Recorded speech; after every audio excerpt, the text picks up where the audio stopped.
အားလုံးဒီနေ့ကြောက်ပိုက်ဖြစ်ပါလိမ့်မယ်တပါမင်းတော်မူရိကငါရီတဲ့တော့ကိုအကျိုးနဲ့စီချင်းကကြံစီတော့အချက်မဟုတ်တဲ့တော့ဒီမျိုးလဲတော့အကျိုးကိုရမြေကြောင်းမြေဝတ်စီချင်းကတဲ့တော့အဖို့ကြံစီတော့အချက်ကိုကဒီတပါမင်းတော်မူရိကတဲ့တော့ဒီငါ့ကိုခေါ်၍တွာလာကြလိုက်ပြီရှုတောင်းတော့ခါတဲ့တော့စကားကိုကနားထောင်ပြီငါ့ကိုရှာတော့ကစိတ်နှလုံးအကျွမ်းမဲ့ရှာလေသူကြလိုက်ပြီငါ့ကိုရှာတော့ခါစိတ်နှလုံးအကျွမ်းမဲ့ရှာလေသူလိုက်ပြီဖာတော်ကျေပိုင်ရောက်စီတိုင်းပဲပြည့်စက်ကောင်းချချပေးပါစေဖရဆုတဲ့ကိုရစေဖျားတာဒီလိုဆုတောင်းပါ၏ကြာခဲ့တော့ကိုရစေနှုတ်တော်တဲ့စကားဒီအရောက်စီတိုင်းပဲအတိတ်တော်ခေါ်အားအတိတ်တော်ဝတိဆောက်စီယာဖြစ်စေပါမည်ကြောင်းယေရှုပြိုင်နာမတော်မြတ်နဲ့ဆုတောင်းတဲ့စက္ကနာကြပါလေဖျားစေ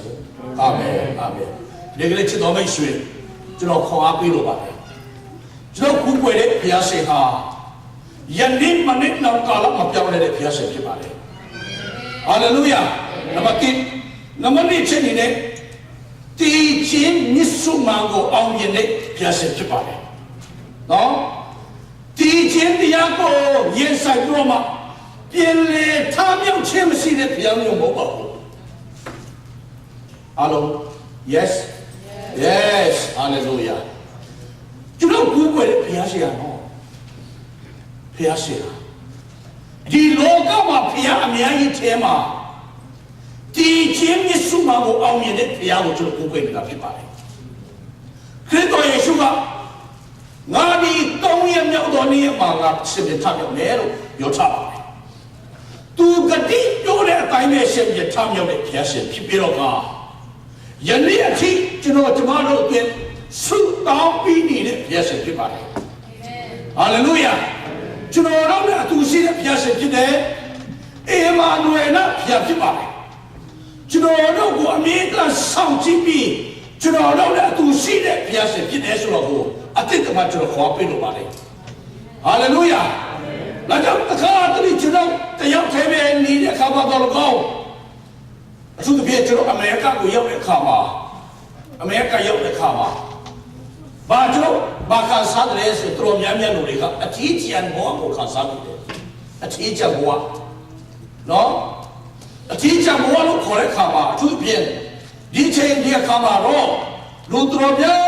ရောက်လာတော့အတိုင်းအဝိုင်းနဲ့မိသားစုနဲ့အဆူလိုက်အပြုံလိုက်ကျွန်တော်ရောက်လာတဲ့အခါမှာတိတ်ပြီးတော့မှဒီခံစားမှုကိုတိတ်မရှိတော့ဘူး။ဒါပေမဲ့ဟူတော့ကဆူရတော့နော်1990ပတ်ဝန်းကျင်လောက်မှာဒီအမေရိကမှာရောက်လာတဲ့မြန်မာပြည်အထူးဖြင့်ကျွန်တော်လူမျိုးတွေရောက်တော့မှဆိုရင်ကျွန်တော်လက်တောင်မှဘာခေါ်မလဲချူရီတော့တောင်မှရတယ်။ကျွန်တော်ကလူကဘလောက်ကြီးနေတယ်နေရောက်တာကကျွန်တော်အမေရိကရောက်ခါစားဆိုတော့အင်္ဂလိပ်စကားလည်းမသိနော်နောက်တော့ကပါလေဒီပုံတိုင်းပေါ်ကလည်းမတူတော့ကျွန်တော်အနေဆုံးမြန်မာပြည်ကနေအမြင့်ဆုံးပြီးတော့ရောက်တဲ့အခါမှာအားလုံးကမုန်းနဲ့မြေကွာချတယ်လို့ဖြစ်နေတော့လုံးပုံတိုင်းပေါ်ဒီပုံအစားအားလုံးကကွာချတော့အားလုံးကကျွန်တော်တို့ opposite ဖြစ်နေတယ်မှန်လားopposite ဖြစ်နေတော့အပြောဆိုရလည်းမသိကျွန်တော်ကောင်းချားလည်းမတူတော့ဘယ်လိုလုပ်ရမလဲဆိုတာအများကြီးဒုက္ခရောက်တဲ့လူတွေအများရှိတယ်ဒုက္ခရောက်တဲ့လူတွေအများရှိတယ်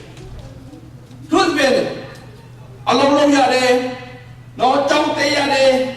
တော့လူများတော်တယ်မှာအင်္ဂလိပ်စကားလည်းမသိဆိုတော့သူတို့မျိုးဖြစ်တဲ့အခါမှာဘာခါစားတယ်ဆိုအထီးကျန်ဘောကိုကျွန်တော်ခါစားမိပါတယ်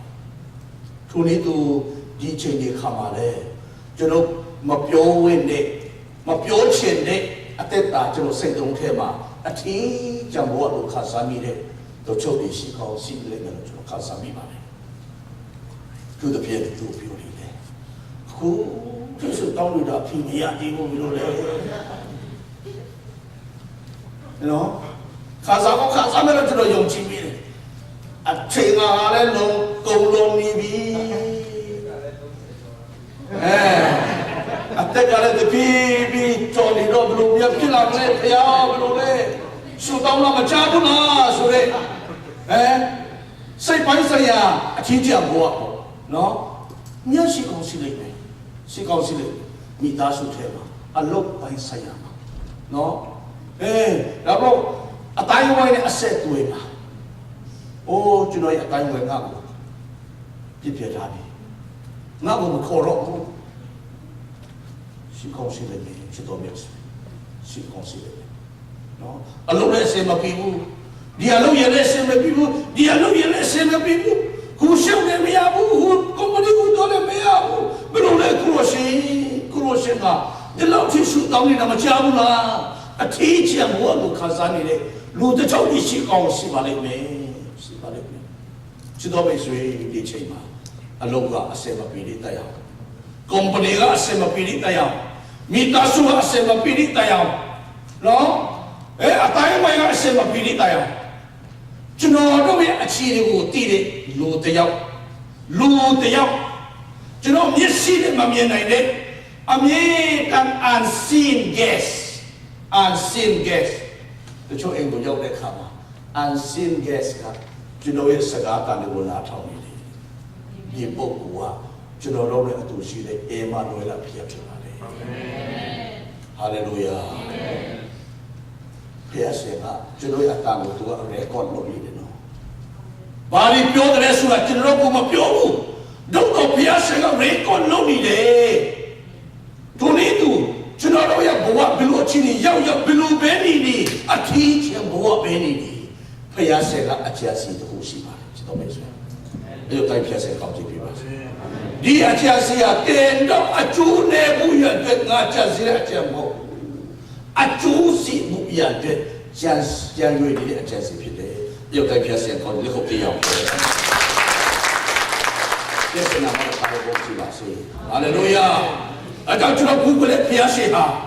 အကျဉ်းစီအပြောင်းဝနဲ့ရှိတဲ့ဘုရားရှင်ဖြစ်တယ်အကျိုးရှိဖို့ရတဲ့အကျဉ်းရွေးရှိတဲ့ဘုရားရှင်ဖြစ်တယ်ကျွန်တော်တို့ကလုံးဝပြစ်မပယ်ထားတဲ့ဘုရားရှင်ဖြစ်တယ်ကျွန်တော်တို့အသားကိုအမြင့်တက်ရေကောလုံးနေတဲ့ဘုရားရှင်ဖြစ်တယ်ကျွန်တော်အိမ်မှာအပြေမှာပဲဖြစ်ဖြစ်အိမ်မှာတပည့်စားနေတဲ့အခါမှာပဲဖြစ်ဖြစ်မိသားစုနဲ့ဇနီးတဲ့အကျဉ်းပေါ်တဲ့စကားပြောတာပဲဖြစ်ဖြစ်အားလုံးအရာကိုတမယဟာရေကောလုံးနေတဲ့ငါမပြမနေတော့ကတောင်ပေါ်ပါနေတော့ကစပိန်နေနေတဲ့အချိန်တုန်းကအမေဝဲထဲမှာရှိနေတဲ့အချိန်မမွေးခင်တုန်းကဘလောက်ထိတီးချတယ်ဘလောက်ထိခိုင်လုံးတယ်အဖက်ခန်းစီတစ်ခန်းငယ်လေးထဲမှာဤကဘာမတိမရှိပြီငါတို့ကိုခရစ်တော်ထဲ၌တွေ့ကောက်တော်မူ၏ကျွန်တော်တို့ကဘလောက်ရုပ်ခိုင်လုံးတယ်ကဘာမတိမရှိခင်တော့ကဘာတော်မှာဘုရားရှင်ကမပါစင်ဒီဘူးရစေအိမ်ငါကိတော့ပစင်နာအောင်နာတယ်တာနော်လေတူအဘောမပက်နမောနာနာအုံးထေးကြီးစနေဟာလေလုယာဘလောက်ထိခမယောကိုဖျက်ဆက်ကောင်းနာလေဘလောက်ထိသိတယ်ခမယောကောင်းပေါ်မှာရှိတဲ့စပယ်ကဥစ္စာဖြစ်တယ်လို့ပြောပြီးမယ်ဘလန်ချောင်းရှိတယ်ဆိုတော့ခမယောရည်တို့လို့ရတာမရဘူးတော့တော့ဖျက်ဆက်အားလုံးရည်တို့လို့ရတယ်ဟာလေလုယာဆူလူဒါကဘလောက်ထိခမယောကိုကြည့်ရှုပရောမှာဂယုဆိုင်တယ်ဆိုတာဖျက်ဆက်ကျွန်တော်ကတိမပြုတ်နေတာဖြစ်ပါတယ်ဟာလေလုယာအဲ့တော့ကျွန်တော်ပဲရှိဒီနေ့ကျွန်တော်တို့ရဲ့ဒီအမေရိကရောက်တဲ့အခါအိုးဖျားရှင်ငါကိုငါကိုမတိတော့ဘူးငါလောက်ချင်းတယ်လို့လောက်တော့မယ်ကိုင်းချင်းတယ်လို့ကိုင်းတော့မယ်သူ့ချင်းတယ်လို့တော့မယ်ပြောစရာပြောလိုက်မှာဖျားရှင်ကမရှိတော့ဖျားရှင်ငါကိုမတိတော့ဘူးဖျားရှင်ချက်ချင်းကမခံစားရဘူးမတိတော့ဘူးလို့ပြောပါလိုက်တယ်တော့ဖျားရှင်ခမရအမေရိကမရောက်ခင်တော့သူအကျက်စီပြီးလားဟာလေလုယာခမရတောင်ပေါ်นี่ကလေးအရန်ကုန်ဆင်းလာလေခမရဘာလို့လဲတောင်းတဲ့ဟူတော့တယ်ဒီတော့ဒီအလောက်နေတယ်ဖ ဖယားရှင်ကမန်ဘလူကခမရကိုကြည့်လို့ပါခမရရဲ့ဘဝကိုဒီပုဂ္ဂိုလ်ကဒီမှာဦးတော်ဒီတော့ဒီအဲ့လောက်ပြီပဲတနေ့ကျအမေရိကကိုရောက်တော့မှဒီ MMC ဖယားเจ้าမှာတနေ့ကျထိုင်နိုင်မယ်ဆိုတော့ဖယားရဲ့အစီအစဉ်ပြလာပြပါလေဟာလေလုယာထိုင်ပုံထိုင်နေတဲ့မှာဖယားကဘူးထဲမှာရှိတယ်ဗျဘယ်လိုထိုင်မလဲဆိုတာတော့ရှိတယ်ထိုင်ရတဲ့အဲ့ဒီပြတော့မှနေမြရလည်းရှိတယ်ဗျဥပါအားတော့ပြီးဆုံးရှိတယ်ပါစီနီရက်ကောနာဆိုတာနာကိတလောကိစားဘုန်းခပ်ချာ MMC ပေါ်ပြတူရင်းနတ်တုဒ္ဒါနမောဒုံဝအမန်နရကေနကေခိဒါနိုင်ပြီနမခိဒါမြစ်စင်ကောမ်စာချုံငါချိဒီပြခါတော့ပါစနမခိနိုင်တယ်အာမင်တော့ဘာလဲဒီဆောင်ဆောင်ခါလေးဒီမှာတော့မရှိပါဘူးအာမင်နော်ဆိုတော့ဘုရားရှင်အကျဉ်းရှိရှိဘုရားရှင်ကျွန်တော်ပြောချင်တယ်ဘုရားရှင်ကျွန်တော်ကိုဂရုစိုက်တယ်နော်ဂရုစိုက်တယ်ဘုရားရှင်ဖြစ်ပါတယ်တခြားလူတွေတော့မသိပါဘူးဒါပေမဲ့ဒီဘုရားကျောင်းမှာရောက်လာတဲ့ပုဂ္ဂိုလ်တွေဘုရားရှင်ကဂရုစိုက်ပါတယ်ဘုရားရှင်အတိမပြုပါတယ်ဒါကြောင့်ကျွန်တော်အတိမခံတဲ့ဘုရားရှင်အကျဉ်းရှိတဲ့ပုဂ္ဂိုလ်များဖြစ်ပါတယ်ဒါကြောင့်ဟာဘကုတ်ခန်းကြီးနဲ့အခန်းငယ်လေးထဲမှာစိုင်းတော်လဲမြို့လဲလို့စိုင်းတော်လဲမြို့လဲလို့နော်နောက်မကြပဲဧကအမှရောက်လိုက်ပြီနောက်မကြပဲဧကအမှရောက်လိုက်ပြီဖယားရှင်အကျဉ်းစီတော်ကြီးဟာနော်ရောက်ကူရောက်လိုက်မယ်တော့နော်ဒီမှာစိုင်းတော်လဲမြို့လဲရမယ်မြို့လဲချင်းနဲ့ဆောင်ရမယ်ဧကမှရောက်လိုက်မယ်ဘုရားရှင်အတိမပေါ်ပြထားပါတယ်အကြောင်းဒီကနေ့ဘုရားရှင်အကျဉ်းစီတော်ကြီးကျွန်တော်လမ်းခိုးလာရောက်နေစေဖြစ်ပါတယ်လမ်းခိုးလာအမေရိကကိုရောက်တော့မှအခုဒီဘုရားရှင်အကျဉ်းစီတော်ကြီးမပြေဆုံးသေးဘူးတော့ကျွန်တော်လမ်းခိုးလာမှရောက်နေတော့တွားနေတော့ခြေလာနေတော့စားနေတော့လုံးနေတော့ဖြစ်ပါတယ်နော်ဘုရားရှင်အကျဉ်းစီတော်ဘယ်လိုဘယ်နေရာမှာဘယ်ချိန်မှာပြေဆုံးလဲဆိုတော့ကျွန်တော်မသိပါဘူးကျွန်တော်လမ်းခိုးလာရောက်နေစေဖြစ်ပါတယ်ဒါကြောင့်ဒီအချိန်ဟာဘယ်ချိန်ကပြေဆုံးမလဲဆိုတော့ကိုကျွန်တော်စောင့်နေချက်ဖြစ်ပါတယ်ဒီအမပြေဆုံးခဲ့မှာကျွန်တော်ယုံကြည်သူများရဲ့အသက်တာထဲမှာတကယ်လို့တဲ့အချက်ကပါလဲဆိုမျောလဲရမယ်မသိမျောလဲချက်စီရမယ်စောင့်ဆိုင်ရမယ်စောင့်တရမယ်ဟာလေလုယာကျွန်တော်ဘတ်ကားလေးစောင့်တဲ့အခါမှာတနာကြီးကြာတတ်တယ်စောင့်ရမယ်မစောင့်နိုင်ဘူးဆိုတော့လွန်သွားလိုက်မဟုတ်လားလွန်သွားလို့မပိုက်ဆောင်တယ်အနာကျစ်ကြနိုင်နေမဆောင်တော့ပဲချင်းငါဆောင်နေချင်းဟိုအပြက်ခရတော့တော်ပြီလေဆိုတော့ဒီကရောက်ပြီဆိုတော့အပြက်တော့တော်လိုက်တယ်ဒါကြောင့်မျောလဲပြီးတော့စောင့်ဆိုင်ပြီးတော့မျောလဲရမယ်ဘုရားရှင်တို့တော်ဖြစ်ပါလေရောက်တိုင်းဘုရားရှင်ကောင်းချီးပေးပါစေဟာလေလုယာမျောလဲရမယ်စောင့်ရမယ်အေးတီလာလို့မျိုးဒီဘုရားရှင်ကအေဂုတ်တူပြီးကနေမောစီအပြက်ခေါ်ထောက်ပြီးတော့မှနေအမျိုးမျိုးနဲ့နမိတ်ကအမျိုးမျိုးနဲ့ဘုရားရှင်တို့ကိုခေါ်ထုတ်တယ်တော့စေစားပါ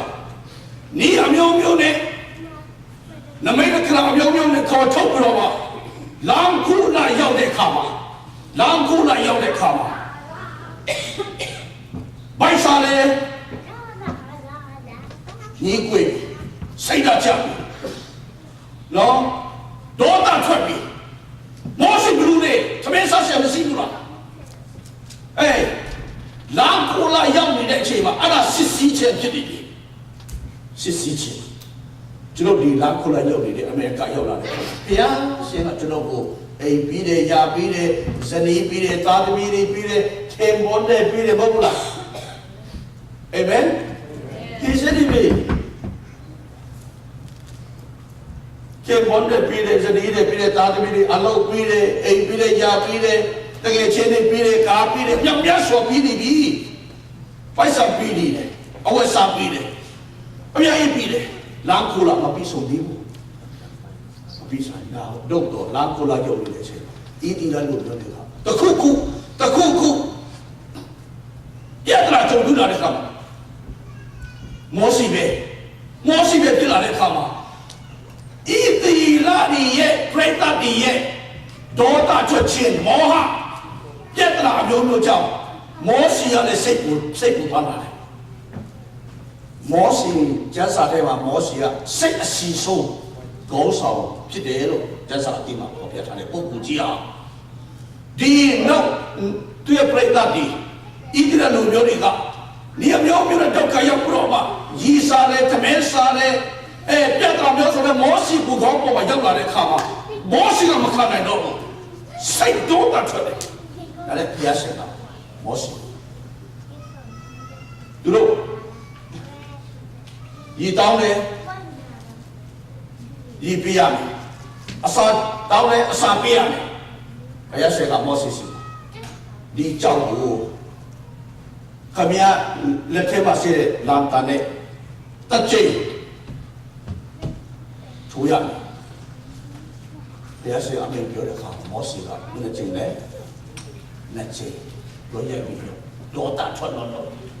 ဒီဒေါသထွက်တာကသူပုံမှန်ဒေါသရှိတာမဟုတ်ဘူးဘယ်လိုကြောင့်လဲပရိသတ်တွေကြောင့်ပရိသတ်ထဲကနေပြဿနာအများကြီးလာတတ်တယ်အများကြီးကျွန်တော်လည်းဆွေးရည်တယ်စီရတဘာအနေနဲ့ဂုံတလုံးပဲရှိတော့ဂုံအများကြီးထဲမှာခေါင်းဆောင်နေတော့မောရှိကတော့ဘလို့ပြလာလဲတော့အများကြီးကျွန်တော်ဆုတောင်းမိတယ်ဂုံတလုံးကပြဿနာတလုံးဆိုတာမှတော့ဒီဂုံတလုံးသူ့လိုက်တာနဲ့ပြဿနာတလုံးဒီမှာပြဿနာတွေလည်းလုံးရှိတယ်အများကြီး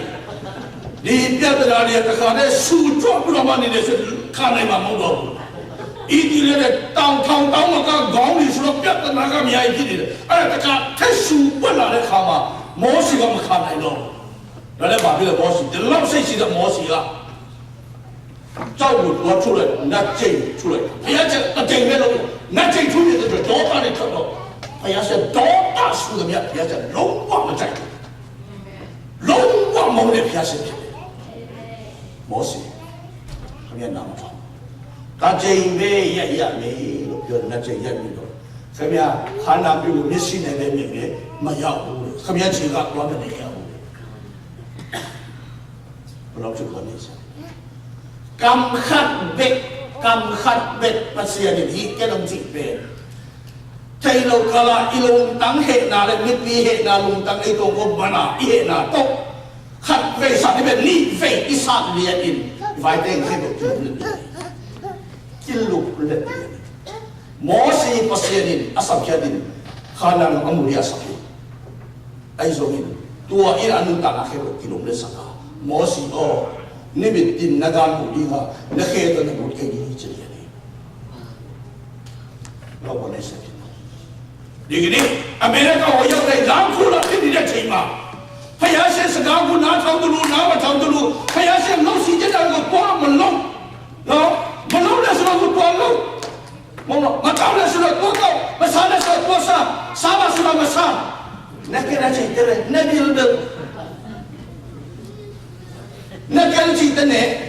เละตัดมาตัวเองเนี่ยอะไรแบบพิจารณาเสียลงเดียวเลยกองมาได้ลงจิตกองมาได้ลงมอสีเจ้าโมดูเปรตเจ้ามอสีก็ขายอะไรดูกองปอยดูเรียกเช่นดูเปรตเดียบาปใส่กับดันลูดีโดนตัดชนดันลูดีโอ้มอสีบอกเราดีว่าจุลกุขอมีนั่นคืออีเรื่องตายมีเทมาเจ็ดตองลีสาบุเดลเล่าสีเจ็ดตัวมันบัวกับที่เสียงสามไม่พิเตวิวัฒน์กับเขาบอกที่เสียงผู้บัวดีต่อมามีคนเนี่ยเจ็ดตัวตะโลสาเจตะโลมีคนเนี่ยตัวซาตานหนุนเข้าเปอร์เซ็นต์บอกเลยจีเฮ้ยที่มีเดรอสวดเกี่ยวกับมอสีรู้เทคโนโลยีมันนี่เปอร์เซ็นต์รอสวดขาดไปเป็นโดยที่มีเดที่เต็มบ่อิสราเอลขานันกับมุขโลกจริง Ako te mo khari atua ta te ke lo khari ni itu ita te ke lo khari aki pasak lung khau mi te pen in khana ngam bu khadu lein nuam ba chu hai mo kai ni chuno ta kha cha mo di Florida ma mi ga mi le so ba chuno tren sa ma cha phin nai ma la lo sen sa mi lo tren sa ta jan sa ta ma si bi la ala chu mo mo chuno lo le chuno to so ba ma chu loဖြစ်ပေါ်တဲ့ရတော့အထူးဆိုပြီးတော့ကျွန်တော်ခံစားပြီးပဲအဲ့ဒါလည်းကျန်းစာထဲမှာလို့အပြီးဆုံးစီးပြီးသားဖြစ်တယ်လေတောင်းနုံမချစ်ပဲအဲ့ရတာကရလာရှောင်းဆိုရင်အစ္စလာမ်တဲ့နုံမချမိုးကိုင်ပဲဒီမှာစမမကပြတ်တဲ့ election စနိုးဒီကကောင်ဆိုထိနေကွယ်ဒီပိုက်ကန်ဟာမောဒီပိုက် election စနာဘောပစင်ချူပေပေလေအတူစုကေဝီဇန်စာမီလေဒီဖာစာကိုကြည့်ဒီကျန်နေစနေAquí pasa gloria de Dios para verdad. Aleluya. Por verdad, moto como le que si den siempre que aquí stage. Na pai pepe la ta ta yo atum thai loi me to. Tu su ma ka ki tum thai loi. Lei su ma ka ki tum thai loi. Hallelujah. Lei su ma ka ki tum thai. Mi ji the ma tao ma miu lo. Miu na lo ya le. Nan ko yen ne ki se. 我必须要多帮助你。是咱们灵或者别的哦，看少灵这边来的，看西安的灵这边来的，是从家家里都帮我灵来的，是说这个有缘没？路越这个阿木罗上面。Hallelujah. Nahul pamas mak Lord ba mo sa tay kamali. Susi zial din siyang ketika dai pamay ko sa to. Pamay ko ni tulo. Kunte pamay ko be yung mo kasi to pa na to siya ni tulang dai. Ito siya sakit. Tulah tangmi sia pur sia ibulanan na tamma ibu sia kita sia emang tung sia nam susi sia ni tung ta ibu hete oh nei tu pasien sai sulung kupa pai lo mo ji huna kan bahagin na dun to pali na pan patagit isat ibu to panang lagi haleluya tua ini aja sih pamai lo ibe ajansi pasien ajansi ben na hau di na pasien ajansi amen no asali ka pasien ajansi tu bo bo nyam ya bu pasien ajansi pide tu ta bu pasien ajansi pide dong do di lang ku la ba chno do ye chao ye ta mo bu lo chno do chao ta pasien ye ajansi ya 要为多大？摩西咧，不要写真是批评了，都没面来咯。不就讲咧，不要讲蘑菇，就弄到讲大批的，老师就是批评。A类你无讲你批写一些，康路接触嘅我写咗康路，特别批评。我写不要写得老几会也比啦，懂吗？ kami ang duit don't like me like that ne kaya siya niya maulo kami siya ni buhay ko ala lulian cek Rajang negative sulit segala atendo tema tu mapio cuya Hallelujah negative pinai mamla sura jelo dia atendo tema ada cuya mapio thì ở trong tuế sự tao này đấy phải promise God hiện nay mà là gì hiện nay mà là sự sẽ Giêsu nam này anh biểu bảo gì Hallelujah Hallelujah phải ở trên tao này đấy sự đẹp quay lại nhất điểm nào đây chúng nó đó là sai này ya tôi mà tôi sai đi đấy sai na lúc còn là đấy phải ở trên một quá mà sai na ya သူရဲ့အလုပ်ကိုသူလုပ်ပေါ်ရှာမယ်ကျွန်တော်ရဲ့အလုပ်ကိုကျွန်တော်ပဲလုပ်မယ်ကျွန်တော်အလုပ်ကဘုရားကိုယုံကြည်မယ်ကူးစားဘုရားရဲ့ဘုရားခင်ဗျကူးစားတဲ့ကောင်းကြီးချပေးမယ်အဲ့ဒါပဲဟာလေလုယာကျွန်တော်ကကူးစားမယ်အစားဘုရားရဲ့ကောင်းကြီးပိုင်းကိုတွားဆဲစားပြီးတော့ဘုရားချက်ပြီးနိုင်ပါမလားဆဲစားပြီးအဲ့ဒါကိုဆိုင်လာလို့ခေါ်တယ်ဘုရားချက်ကိုတော့မဆိုင်လာရဘူးအာမင်အဲ့ဒါကျွန်တော်တို့ရဲ့တာဝန်ကကူးစားရမယ်ယုံကြည်ရမယ်ဆရာတော်ကတခါတည်းယုံကြည်ခြင်းအားနည်းမှုတွေဆရာဒီအချက်ပြုံးပြီးတော့မဟုတ်ဘူးကျွန်တော်ယုံကြည်ခြင်းနဲ့ခြေလိုက်ဆရာကတော့ထောက်ပြရတဲ့အကျဉ်းကိုတက်တာဖြစ်ရတယ်ဟာလေလုယာဆရာလည်းအားနဲ့တတ်တယ်အားနဲ့တတ်တယ်စကားပြောတာတော့ပြောမိတတ်တယ်ဗျဒီအချိန်မှာဆရာကြီးဒီပြောမိတယ်ကျွန်တော်ကြမ်းမိတယ်တော့ပြောပါကျွန်တော်ဝန်ခံတယ်ဟာလေလုယာပြောရင်လည်းဆုတောင်းပြီးပါတချို့ပုဂ္ဂိုလ်တွေကဆရာမကောင်းတဲ့တောင်းကိုပြောမကောင်းတယ်လို့ပြောလို့တခါမှဆုမတောင်းဘူးဒီဆရာအတွက်သမီးပြောရတယ်ဆိုရင်ဆုတောင်းပြီးပါပြောရဘူးတွေ့ပြီဆို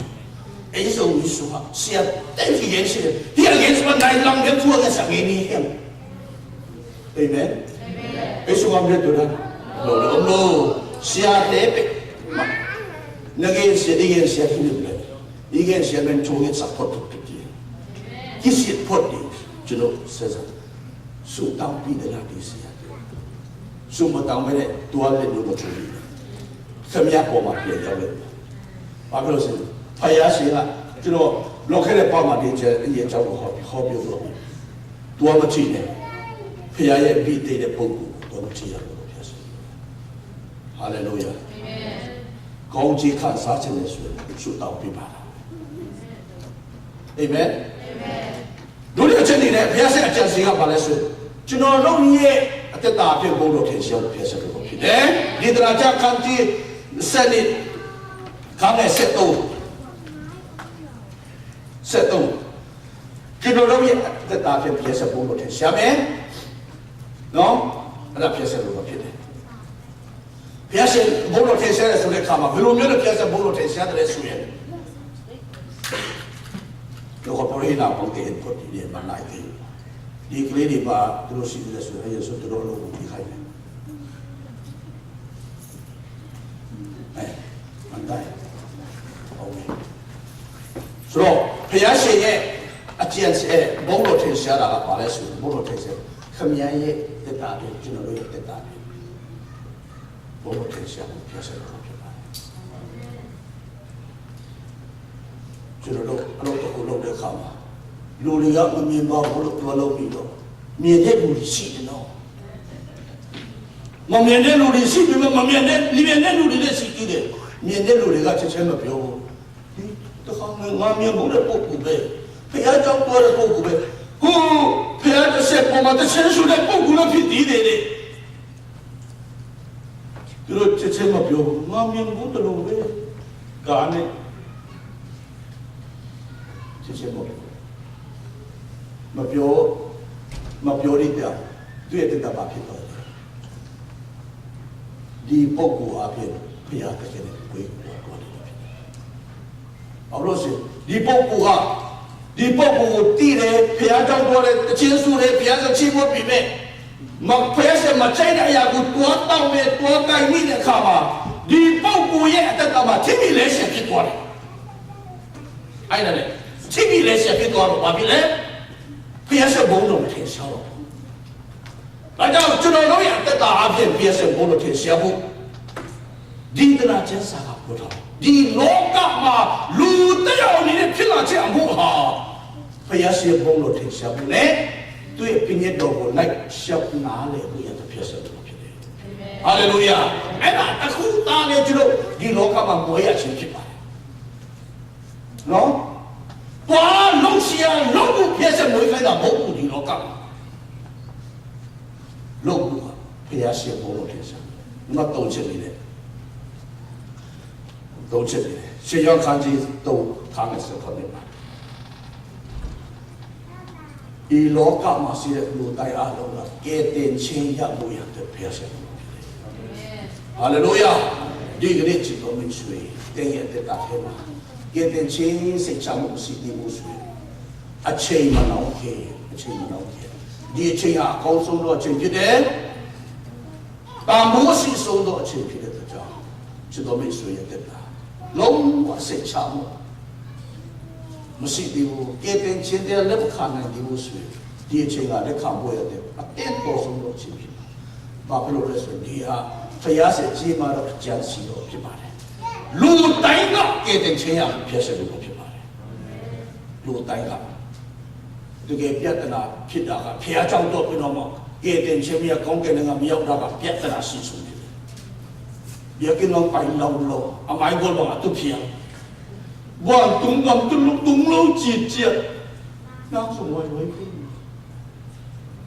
တော့ပြောမှဒီလိုရှိဆုံးမလို့လေဟာလေလုယာ